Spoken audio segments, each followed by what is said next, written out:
Easy education channel को पुणी थर स्वागत। आज आम दशम श्रेणी साहित्यर मंगले अइला उषा कवितार किछि बहु विकल्प प्रश्नोत्तर आलोचना करिबा। कवि गंगाधर मेहरंक रचित कविता मंगले अइला उषा। किछि गुरुत्वपूर्ण प्रश्न जो गुड़िक परीक्षा आसबार संभावना रही से भली किछि प्रश्न आम देखा। मंगले अइला उषा कविताटी केउ काव्यरु संगृहीत? उत्तर यार तपस्विनी। कवि गंगाधर मेहर केउ कवि भाव परिचित? स्वभाव कवि, पल्ली कवि, कविवर, आदि कवि। गंगाधर मेहर स्वभाव कवि, पल्ली कवि होउछन्ति नंदकिशोर बल, कविवर राधानाथ राय, आदि कवि सारला दास। तेणु कवि गंगाधर मेहर केउ कवि भाव परिचित? स्वभाव कवि। यार ठीक उत्तर। मंगल मुहूर्त किए आगमन कले? मंगले अइला उषा। तेणु मंगल मुहूर्त उषा आगमन कले। उषा कर पल्लवरे उपहार स्वरूप कौन आनिथिले? कर पल्लवे निहार मुक्ताधरी उपहार।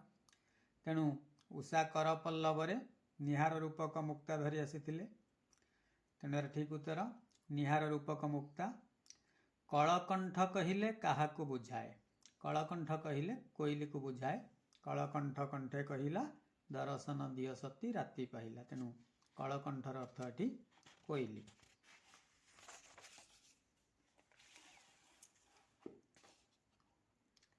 मंगले अइला उषा कवितारे जोगेश्वरी बोली कहा उद्देश्य उल्लेख करा जायछि? काहाकू जोगेश्वरी बोली कहा जायछि? ए प्रश्नटी बहुत गुरुत्वपूर्ण प्रश्न, केतेक समय परीक्षा रे मध्ये आसीछि।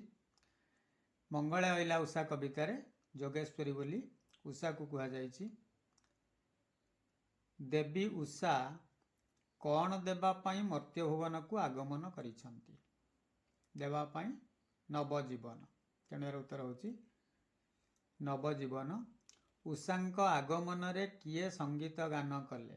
समीर संगीत गाए। तेणु उत्तर होची समीर।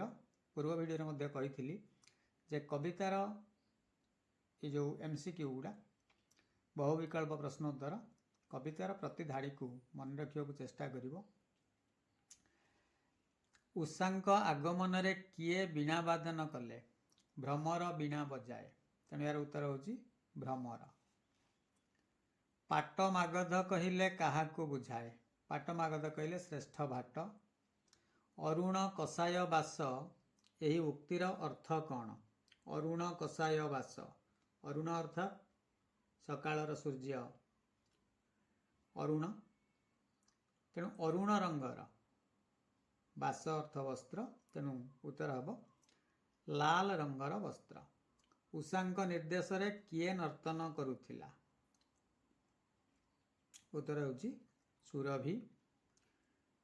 कवितारे सती राज्यराणी बोली काहा उद्देश्य रे कहा जायछि? सती राज्यराणी बोली सीता को कहा जायछि। उत्तर होची सीता। उषांक आगमन रे किए वेद मंत्र गान कले? मुनि माने गान कले। मुनि मुख वेदस्वन। तेणु उषांक आगमन रे मुनिगण वेद मंत्र गान कले। सरस्वती बीणा झंकार बोली कवि काहाकू लक्ष्य करी कहिसंती? मुनि मुख वेदस्वन को सरस्वती बीणा झंकार बोली कहा जायछि। परवर्ती प्रश्न देखिबा। दर्शन दिय सती राति पाहिला एही उक्तिटी को किए प्रकाश करिसंती? दर्शन दिय सती राति पाहिला एक कथा उषा कहिसंती।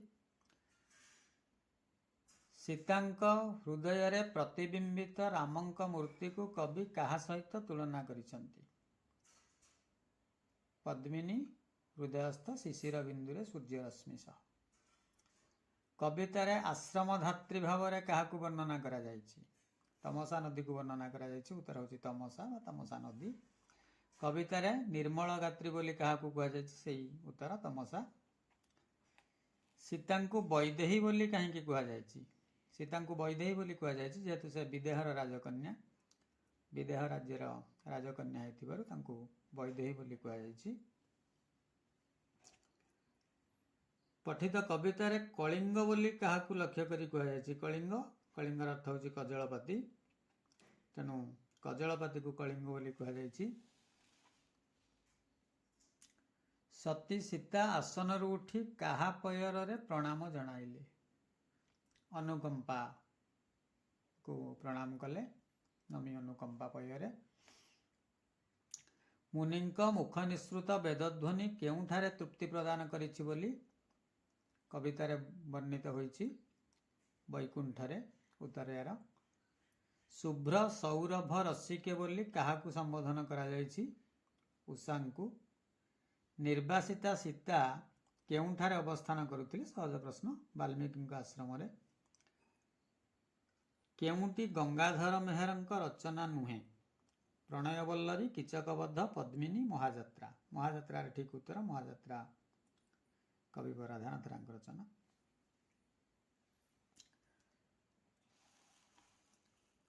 मुनिमानंक मुख निसृत वेदस्वन काहाकू पूर्ण कला मुनिमुख वेदस्वन पूर्ण कला श्यामवन तेणु श्यामवन क्यार उत्तर।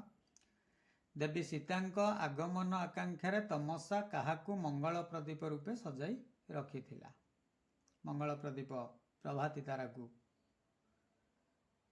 कह जाइछि जे मंगल प्रदीप भाव में प्रभाती तारा को से सजाई रखिथिला। कवि काहाकू उषा देवींकर कर बोली कल्पना करिसंती कर पल्लव तेणु उषार कर भाव में पल्लव को पत्र सब गचर पत्र सब पड़ी शिशिर बिंदु निहार मुक्ता कही तेणु पल्लव हूँ ठीक उत्तर।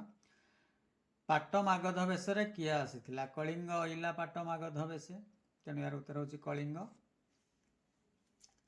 देवी सीता रामचंद्रंकर तथा रघुकुलर मंगल कामना करिसेंती बोली केउ उक्तिरु प्रकाश पाउछि रवि आगमन संसी हुआ संसारे उषा उद्देश्य रे कह जाइछि।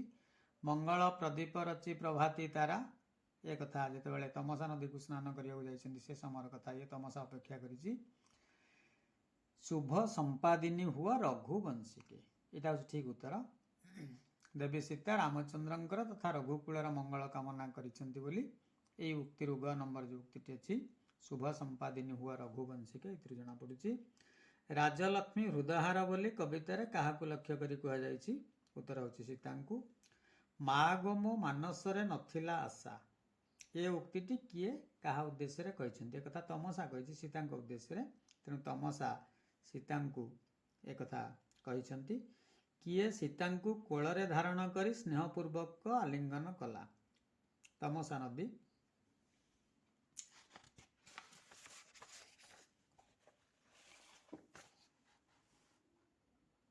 अनुकंपा किए ये प्रश्न बहुत समय परीक्षा आसूची अनुकंपा ब्रह्मचारिणी।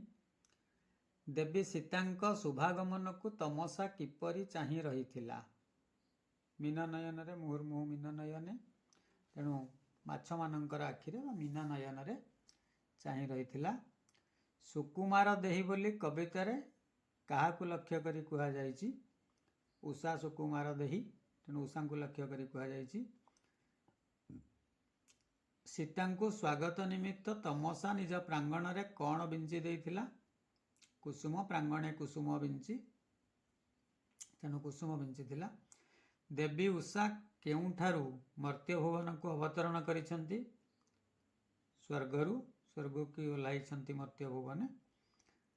देवी उषांक चाहाणी किपरि थिला विकच राजीव दृशा तेणु तार अर्थ करिबा आमे विकच राजीव दृष्टा विकच राजीव दृशार अर्थ हेउची प्रस्फुटित पद्मतुल्य फुटिला पद्म परी। देवी सीता को तमसा किपरि आलिंगन कला तरंग कर आलिंगन कला तेणु एगुड़िक किछि गुरुत्वपूर्ण प्रश्न आम आलोचना कले तुम मैंने कविता को भल भाव पढ़ प्रत्येक पंक्ति प्रत्येक पाद को पढ़ एवं बुझिब मन रखिब कविता को पूरा ताहले ये सब प्रश्नर उत्तर देवा सहज हम। जदि वीडियो भल लगुए तुम परीक्षा प्रस्तुति रे साहाय्य करियो बोली तुम भावुथा तबे निश्चय वीडियो को लाइक करिवो, चैनल को सब्सक्राइब करिवो एवं सांग मानक सहित वीडियो को शेयर करिवो। धन्यवाद।